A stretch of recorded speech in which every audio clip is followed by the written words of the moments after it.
Hi everyone, welcome to my channel again. Today I want to explain to you how to add feelings to your words when you describe something. To explain how to add feelings to your words, I'd like to describe an occasion when I watched the setting sun. The sun was still blazing when I sat down at the beach to watch it set over the sea.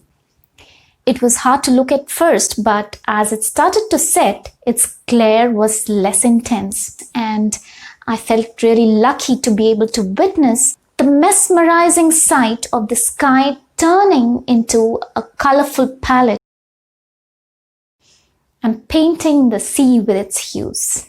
Now, what I just now described, I have written it on board as distinct thought groups.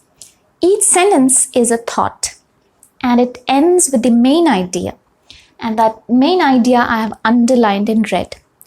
What it means is that, like in a thought group, the main idea in English is in the end, and so here is where your stress goes. In other words, you won't say the sun was still blazing. Where's the main information? What was happening with the sun? It was blazing, so volume should be highest here.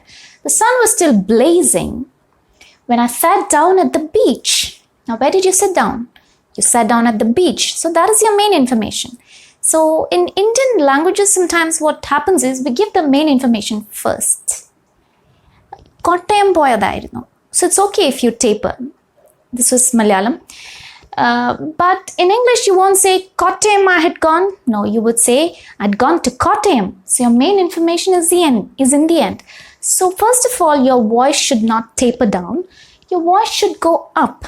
And this is the focus word where all your focus lies. Your volume is maximum at these words underlined in red. Now the second thing is, now the very thing that I said earlier, I can say it in a very dull and drab monotone like this. The sun was still blazing when I sat down at the beach to watch it set over the sea. It was hard to look at first, but as it started to set, now in various ways, people sometimes use a monotone to describe the idea, and it does not hold any feeling.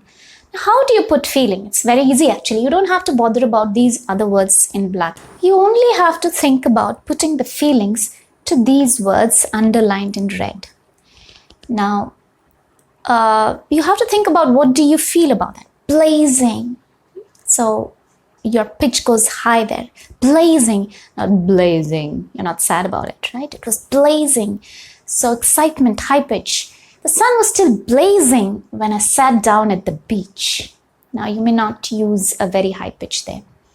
To watch it set over the sea, again, you may or may not put a high pitch there.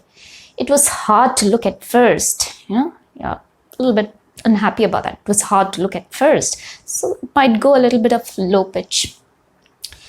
But as it started to set, now you're setting some tone for what's happening next. So you'd add a little bit of high pitch to, to put in some drama. Its glare was less intense. Oh, thankfully, pitch is down.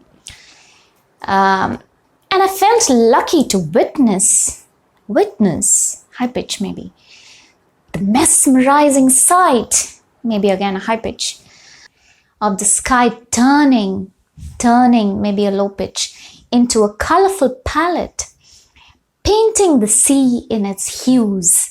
Now hues, it may just be normal, neither very high pitch nor a very low pitch. So you have to decide whether it would be a high pitch, low pitch, or really bass. How do you decide whether it should be high pitch or low pitch? Well, you don't have to think too much, but just think about when you're excited, what would you say? Well, it was so exciting. So that'll go up. Oh, I feel so sad. Oh, it was so dull and boring. Maybe a low pitch there.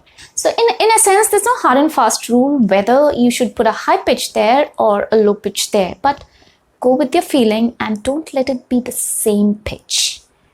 That is the tip for you to improve your speaking. Add pitch, apart from volume, of course, to your main words, which are in the end.